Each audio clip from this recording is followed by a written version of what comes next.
প্রিয় অষ্টম শ্রেণীর শিক্ষার্থীরা, আশা করি সবাই সুস্থ আছো। আমি মোহাম্মদ সিদ্দিক আলী, সিনিয়র শিক্ষক গণিত, আদমজি ক্যান্টনমেন্ট পাবলিক স্কুল। আমি এর আগেও দুইটা ক্লাস নিয়েছি পিথাগোরাসের উপপাদ্যের উপর। দুইটি সমকোণী ত্রিভুজের সাহায্যে পিথাগোরাসের উপপাদ্য, বইতে যেটা প্রমাণ দিয়ে আছে, এবং সদৃশকোণী ত্রিভুজের সাহায্যে পিথাগোরাসের উপপাদ্যের প্রমাণ। অবশ্য পিথাগোরাসের আরেকটু উপপাদ্যের প্রমাণ আছে বীজগণিতের সূত্রের সাহায্যে, সেটা খুবই সহজ। শিক্ষার্থীরা তোমরা অবশ্যই শিখে নেবে। আমি আজকে অনুশীলনী শুরু করতে যাচ্ছি। যেহেতু জেএসসি পরীক্ষা এখান থেকে এক সেট প্রশ্ন হয়, অনুশীলনী থেকে অবশ্যই 4 মার্কসের প্রশ্ন থাকে। এ কারণে অনুশীলনীটা আমাদের ভালো করে প্র্যাকটিস করতে হবে। অনেকে দেখা যাচ্ছে পিথাগোরাসের উপপাদ্যের প্রমাণ পড়ে, কিন্তু অনুশীলনী থেকে না করার কারণে প্রশ্নটার সম্পূর্ণ উত্তর করতে পারে না। এই কারণে অনুশীলনীটা অবশ্যই শিখতে হবে, যাতে আমরা পুরো প্রশ্নটার উত্তর করতে পারি। তো যাওয়া যাক। আমি একেবারে শুরু থেকে শুরু করছি। 1 নম্বর যেটা দিয়ে আছে প্রশ্নটা, এবিসি একটা সমবাহু ত্রিভুজ, এডিবিসি এর উপরে লম্ব। আমাদের প্রমাণ করতে হবে যে AB square plus BC square plus C square equal to 4AD square. প্রমাণটা খুবই সহজ। এই সমবাহু ত্রিভুজের অনেক বৈশিষ্ট্য আছে, তোমরা সেই বৈশিষ্ট্যগুলো জানো। এর 3টা বাহু সমান, কোণ 3টা সমান, এবং প্রত্যেকটা কোণ 60 ডিগ্রি ইত্যাদি ইত্যাদি বৈশিষ্ট্য জানো। তবে এটা প্রমাণ করতে হলে আমাদের যে বৈশিষ্ট্যটা সবচেয়ে বেশি মনে রাখতে হবে সেটা হচ্ছে সমবাহু ত্রিভুজের যে কোনো কৌণিক শীর্ষ থেকে আমরা যদি বিপরীত বাহুর উপরে লম্ব অঙ্কন করি, তাহলে বিপরীত বাহুটা সমদ্বিখণ্ডিত হয়। এটা মনে রাখতে হবে। তো যদি আমরা এই বৈশিষ্ট্যটা মনে রাখতে পারি, তাহলে এই প্রমাণটা খুবই সহজ। আর অনুশীলনীর এই এক্সট্রা জ্যামিতিগুলো যদি আমাদের করতে হয়, প্রথমে যে তথ্যগুলো দেওয়া থাকবে সেই তথ্যটা থেকে যদি আমরা একটা সঠিক চিত্র অঙ্কন করতে পারি, তাহলে বুঝবে যে প্রমাণের অনেকাংশ তুমি এগিয়ে গিয়েছ। কিন্তু যদি সঠিক চিত্র না হয়, তাহলে কিন্তু ভুল প্রমাণিত হবে। এই কারণে আমাদের তথ্য থেকে আগে সঠিক চিত্র অঙ্কন করতে হবে। তবে এটা খুবই সহজ। যেহেতু সমবাহু ত্রিভুজের কথা বলা আছে, আমরা সমবাহু একটা ত্রিভুজ অঙ্কন করে নেব। এটার 3টা বাহু সমান, তাই না? সমবাহু ত্রিভুজ মানে 3টা বাহু সমান। তো আমি আপাতত একটা সমবাহু ত্রিভুজ অঙ্কন করলাম। যদি আমরা মাপতে যাই, তাহলে আদৌ সমান হবে কিনা এটা নিয়ে সন্দেহ আছে। তবে তোমরা যখন স্কেল কম্পাস দিয়ে অঙ্কন করবে, তখন অবশ্যই সেটা 3টা বাহুই সমান হবে বা সমবাহু ত্রিভুজ হবে। তো আমরা এবিসি একটা সমবাহু ত্রিভুজ অঙ্কন করে নিলাম। এবিসি একটি সমবাহু ত্রিভুজ, এটুকু অঙ্কন হয়েছে। এরপরে বলা আছে এডি বিসি এর উপরে লম্ব। তাহলে আমাদের এটা যেহেতু এ বিন্দু, তাহলে এখান থেকে একটা এডি লম্ব অঙ্কন করতে হবে, যেটা বিসির উপরে লম্ব হবে। আমরা এডি বাঁকা বাঁকা হয়ে গেছে, আমরা একটু লম্ব আঁকাতে হবে। সোজা করে স্কেল ধরে টানলে ভালো হতো। তো আমরা তারপরেও মনে করলাম যে এটা এডি। এই এডিটা বিসির উপরে লম্ব। আমাদের এখানে যে তথ্য দিয়েছি, সেই তথ্য অনুসারে চিত্র হয়ে গিয়েছে। আমাদের এই প্রমাণ করার জন্য অতিরিক্ত আর কোনো অঙ্কন করার প্রয়োজন নেই। তবে আমাদের যেটা মনে রাখতে হবে সেটা হচ্ছে সমবাহু ত্রিভুজের, আমি একটু ছোট করে লিখে রাখি, সমবাহু ত্রিভুজের কৌণিক শীর্ষ থেকে বিপরীত বাহুর উপর অঙ্কিত লম্ব, বিপরীত বাহুর উপর অঙ্কিত লম্ব উক্ত বাহুকে সমদ্বিখণ্ডিত করে।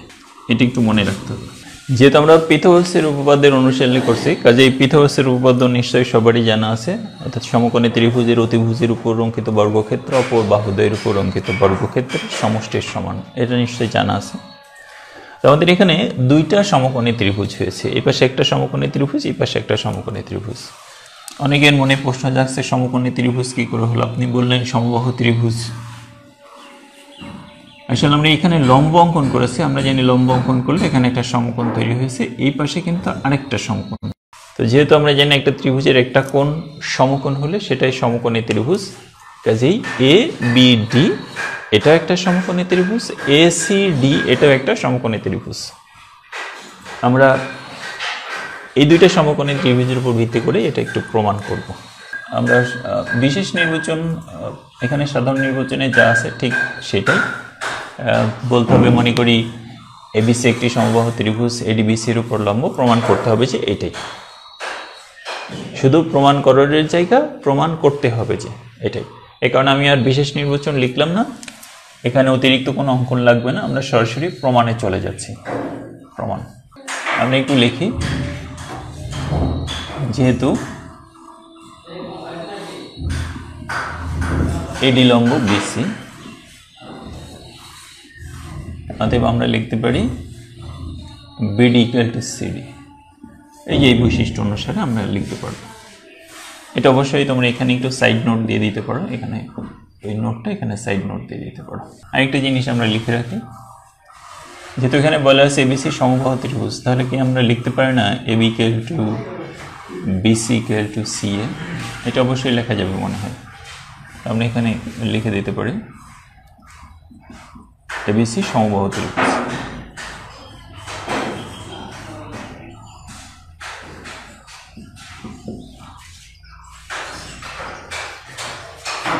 এখানে দুইটা সমকোণী ত্রিভুজ আছে, এই পাশে একটা এই পাশে একটা, যে কোনো একটা সমকোণী ত্রিভুজে পিথাগোরাসের সূত্র প্রয়োগ করব। আমরা ত্রিভুজ এবিডি নিলাম, ত্রিভুজ এবিডি এ কোণ এডিবি সমান 90 ডিগ্রি, অতএব পিথাগোরাসের উপপাদ্য মতে। পিথাগোরাসের উপপাদ্য মতে আমরা কি লিখতে পারবো, যেহেতু এটা সমকোণ, এই সমকোণের এটা আছে বিপরীত বাহু অতিভুজ, তাহলে এই অতিভুজ স্কোয়ার ইকুয়াল টু, আমরা এটা যদি লম্ব ধরি এটা ভূমি, অর্থাৎ এডি স্কোয়ার প্লাস বিডি স্কোয়ার। আমাদের এবি স্কোয়ার যেভাবে আছে থাক, এডি স্কোয়ারে যেভাবে আছে থাক, কিন্তু আমরা এই বিডির পরিবর্তে হাফ অফ বিসি লিখতে পারব। কেন? যেহেতু আমরা জানি বিডি আর সিডি সমান, কাজে ডিটা হচ্ছে বিসির মধ্যবিন্দু, কাজে বিডি হচ্ছে বিসির অর্ধেক। যেহেতু বিডি সমান বিসি, যেহেতু এখানে হোল স্কয়ার আছে, আমরা হোল স্কয়ার করি। এখন শুধু ক্যালকুলেশন, এবি স্কয়ার এভাবেই থাক, আমাদের বারবার একই জিনিস তুলতে হবে, অনেকে এই কারণে বিরক্ত হতে পারে। তো আমরা যদি এটি স্কয়ার করি তাহলে এখানে বিসি স্কয়ার বাই 4, কারণ এই 2কে স্কয়ার করলে 4 হয়ে যাবে। নিশ্চয়ই লসাগু করতে পারো, আমরা একটু লসাগু করে দিই। এখানে 4 লসাগু, তাহলে 4 এর নিচে 1 আছে, 4কে 1 দিয়ে ভাগ করলে 4ই হবে, সেই 4টা আবার এডির সাথে গুণ করলে 4 এডি স্কয়ার, আর প্লাস বিসি স্কয়ার যেভাবে আছে এভাবেই থাকবে। আমরা আরআরই গুণ করে দিই, আরআরই গুণ করলে 4 AB square equal to 4 AD square plus BC square যেভাবে আছে থাক। দেখো এই 4 এবি স্কয়ারের পরিবর্তে আমি এবি স্কয়ার যোগ এবি স্কয়ার যোগ এবি স্কয়ার যোগ এবি স্কয়ার যোগ এবি স্কয়ার এইভাবে লিখতে পারি। এই 4টা জিনিস যোগ করে এটা হয়, আমরা এইটা জিনিস ভেঙে 4টা বানালাম। আসলে যোগ তৈরি করাটাই মনে হচ্ছে বৃথা হয়েছে না, আমাদের এটা প্রমাণ করতে হলে এই কাজটা করতে হবে, কারণ আমরা জানি এবি বিসি সিএ এই সবগুলোই সমান। আমাদের প্রমাণে যেহেতু AB square BC square C square আছে, তো কাজে আমরা এই এবি থেকে বিসি সি এগুলো বের করতে চাই, সেই কারণে সবগুলো 4 এবি স্কয়ারকে এভাবে ভেঙে নিলাম। তো আমরা একটা এবি স্কয়ার এভাবে রেখে দিলাম, এবি স্কয়ার এভাবেই রাখলাম। এখন এই এবি স্কয়ারের পরিবর্তে আমরা কি বিসি স্কয়ার লিখতে পারবো? যেহেতু আমরা জানি যে এই এবি আর বিসি সমান, এবি সমান বিসি, তো কাজে এই এবি স্কয়ারের জায়গায় আমরা বিসি স্কয়ার লিখে দিলাম। এরপরের যে এবি স্কয়ার আছে, এই এবি স্কয়ারের পরিবর্তে দেখো এবি সমান সিও হয়, তো কাজে আমরা এখানে সিএ স্কয়ার লিখে দিই।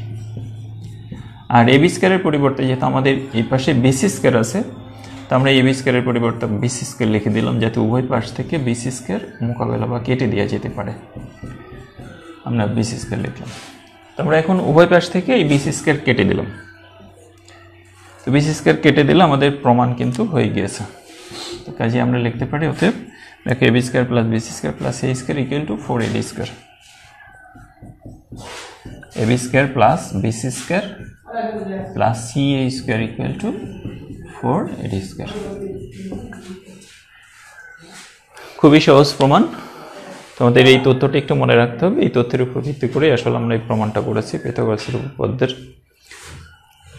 আশা করি তোমরা এটা পারবা। এরপরে 2 নম্বরে যেটা আছে সেটা হচ্ছে একটা চতুর্ভুজ, এবিসিডি একটা চতুর্ভুজ।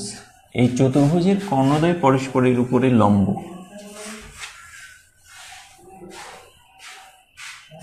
এবিসিডি চতুর্ভুজের কর্ণদ্বয় পরস্পরের উপরে লম্ব। তারপরে আমাদেরকে প্রমাণ করতে বলেছে যে AB square plus AD square equal to BC square plus AD square. তো আমরা এখন 2 নম্বরটা শুরু করতে চাই। তো আমি একটু সাধারণ নির্বাচনটা লিখে দিই। এবিসিডি চতুর্ভুজের কর্ণদ্বয়টি পরস্পরের উপর লম্বভাবে ছেদ করে। এবিসিডি, বইতে ডিটা দেয়া নেই, তোমরা অবশ্যই দিয়ে নিও। এবিসিডি চতুর্ভুজের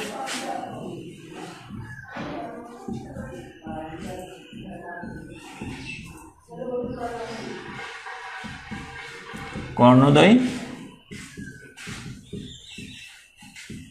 পরস্পরকে লম্বভাবে ছেদ করে।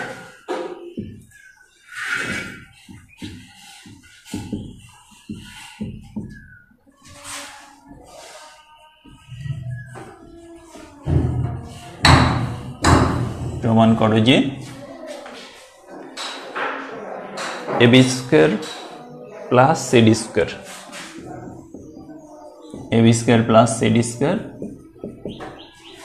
সমান BC square plus AD square, BC square plus AD square. এটা খুবই সহজ প্রমাণ, তোমরা একটু ভালো করে খেয়াল করো।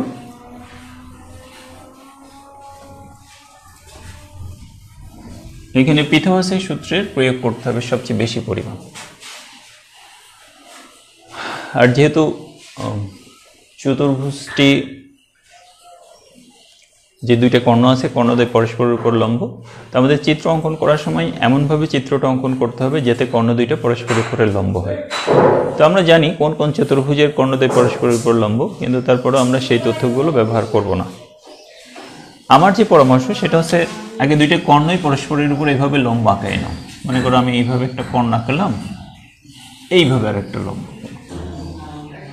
এখন এইভাবে অঙ্কন করার পর আমরা চতুর্ভুজটা বানিয়ে দিই। এখন এগুলো যোগ করে দিই। চতুর্ভুজ যেরকম হয় হোক সমস্যা নেই।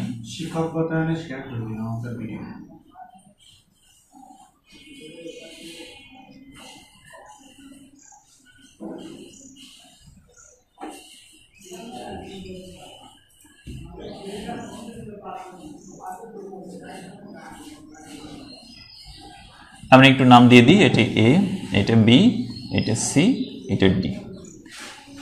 এখানে কিন্তু কর্ণদ্বয় পরস্পরের উপরে লম্ব। আমাদের প্রমাণ করতে হবে যে এই AB square plus CD square equal to BC square plus AD square. তাহলে আমি চিত্র অঙ্কন করার সময় যে টেকনিকটা অবলম্বন করলাম সেটা হচ্ছে আমরা কর্ণ দুইটা কিন্তু আগে অঙ্কন করে নিলাম, অর্থাৎ পরস্পরের উপরে যাতে লম্ব হয় সেটা একটু খেয়াল করতে হবে। আমি এখানে কর্ণ দুইটা অঙ্কন করে চতুর্ভুজটা অঙ্কন করেছি। এখন এই চতুর্ভুজটা আয়তক্ষেত্র হবে না বর্গক্ষেত্র হবে না রম্বস হবে সেগুলো কিন্তু কোনো বিষয় না, শুধু কর্ণ দুইটা পরস্পরের উপর লম্ব সেটা কিন্তু বলা আছে। তো আমরা শুরু করি এবং কর্ণদ্বয় পরস্পর ও বিন্দুতে ছেদ করেছে সেটি একটু লিখে দিই। তো যদি বিশেষ নির্বাচন লিখতে দেয় তাহলে অনেকটা সাধারণ নির্বাচনের মতোই আমাদের বলতে হবে, মনে করি এবিসিডি চতুর্ভুজের কর্ণদ্বয় পরস্পর ও বিন্দুতে ছেদ করেছে। তারপরে প্রমাণ করতে হবে যে AB square plus CD square equal to BC square plus AD square. আশা করি তোমরা বিশেষ নির্বাচনটা লিখতে পারবা। তো আমি সরাসরি প্রমাণে চলে যাচ্ছি। প্রমাণ, যেহেতু এসি আর বিডি পরস্পর লম্বভাবে ছেদ করেছে, এই কাজেই আমরা কিন্তু বলতে পারি এই কোণটা সমকোণ, এই কোণটাও সমকোণ, আবার এটাও সমকোণ। ওটা দেওয়া জায়গা নেই, আমি ছোট করে লিখলাম, এটাও সমকোণ। তো আমরা জানি সমকোণের বিপরীত বাহুগুলো অতিভুজ। আমাদের ফার্স্টে যেহেতু এবি স্কয়ার আছে, তো কাজেই আমরা এ ও বি এই ত্রিভুজ দেব। আমরা লিখি ত্রিভুজ এ ও বি এ কোণ এ ও বি সমান 90 ডিগ্রি বা এক সমকোণ। সুতরাং পিথাগোরাসের উপপাদ্য মতে আমরা কি লিখতে পারো? সুতরাং পিথা মামার উপপাদ্য মতে বা পিথাগোরাসের উপপাদ্য, তো আমরা আবার মামা লিখে ফেলো না, পিথাগোরাসের উপপাদ্য মতে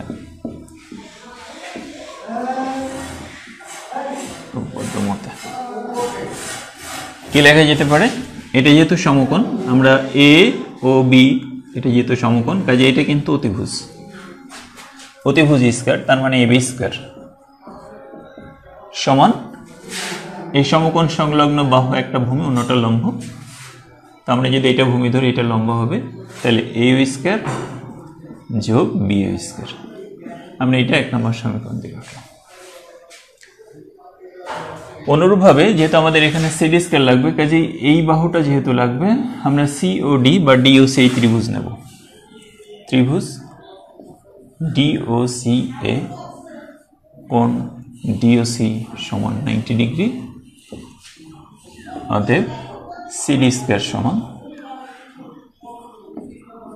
আমরা এই কথাটা লিখলাম না, কারণ উপরে যেহেতু লেখা আছে এখানে একই জিনিস, এই কারণে পরে না লিখলেও চলবে। এটা যেহেতু সমকোণ, সমকোণের এটা বিপরীত বাহু, CD square equal to C square plus DO square. এটা 2 নম্বর সমীকরণ দিলাম। এখন এই এক সমীকরণ আর সমীকরণ 2 এটা যোগ করব, তাহলে আমি একটু লিখে নিই। সমীকরণ 1 যোগ 2 করি। তো দেখো, আমি যদি 1 আর 2 যোগ করি, এখানে এবি স্কয়ার আছে, এখানে সিডি স্কয়ার আছে, তাহলে এবি স্কয়ার যোগ সিডি স্কয়ার। এই পাশে কিন্তু এখানে 2টা রাশি আছে, এখানে 2টা রাশি আছে, এই 2টা করে যোগ করতে হবে। তো এ স্কয়ার, এর সাথে আমরা এই ডি স্কয়ারটা আগে লিখি, আর বি স্কয়ারের সাথে সি স্কয়ার লিখলাম। এই বি স্কয়ার আর সি স্কয়ার একসাথে লিখলাম। তো এখন দেখো, আমি এটুকু একটু ব্র্যাকেট আবদ্ধ করে রাখি, আমাদের একটু কাজে লাগবে সবচেয়ে বেশি পরিমাণ। একটা জিনিস দেখো, এই কোণটা তো সমকোণ নাকি? এই সমকোণ সংলগ্ন এই 2টা বাহু নিশ্চয়ই লম্বার ভূমি, এ স্কয়ার আর ডি স্কয়ার। এই এ স্কয়ার আর ডি স্কয়ারের পরিবর্তে কিন্তু আমরা এডি স্কয়ার লিখতে পারি, তাহলে আমরা লিখে দিলাম এটা এডি স্কয়ার। ঠিক একইভাবে বি স্কয়ার আর সি স্কয়ার, এটা যেহেতু সমকোণ, এই সমকোণ সংলগ্ন এই 2টা বাহু একটা লম্ব, অন্যটা ভূমি যদি হয়ে থাকে, তাহলে লম্ব স্কয়ার প্লাস ভূমি স্কয়ার ইকুয়াল টু এই অতিভুজ স্কয়ার লেখা যাবে, অর্থাৎ বেস স্কয়ার লেখা যাবে। আর এই পাশে কিন্তু আমাদের এবি স্কয়ার যোগ সিডি স্কয়ার আছে। দেখো, আমাদের প্রমাণ কিন্তু হয়ে গিয়েছে, এই যে AB square plus CD square equal to AD square plus BC square. তবে এখানে বিসি স্কয়ারটা আগে আসছে, এডি স্কয়ারটা পরে আছে, তাতে কোনো সমস্যা নেই, একই তো প্রমাণ নাকি? প্রমাণিত। খুবই সহজ প্রমাণ। তো আশা করি শিক্ষার্থীরা তোমরা অবশ্যই এই প্রমাণ 2টা ভালো করে বাসায় অনুশীলন করবে। যেহেতু পরীক্ষায় পিথাগোরাসের উপপাদ্য থেকে একটা প্রশ্ন আসে, পুরো একটা সৃজনশীল অর্থাৎ 10 মার্কসের প্রশ্ন আসে, এই কারণে অনুশীলনীগুলো পর্যায়ক্রমে পড়তে হবে আমাদের। তো আমি আজকের ক্লাসে 2টা অনুশীলনী থেকে প্রমাণ করে দেখালাম, পরবর্তী ক্লাসে পর্যায়ক্রমে আশা করি সবগুলো অনুশীলনের এক্সট্রা জ্যামিতিগুলো তোমাদের প্রমাণ করে দেখাবো। ততদিন তোমরা অবশ্যই সঙ্গে থাকবে। ঠিক আছে, ধন্যবাদ শিক্ষার্থীরা, ভালো থেকো, আল্লাহ হাফেজ।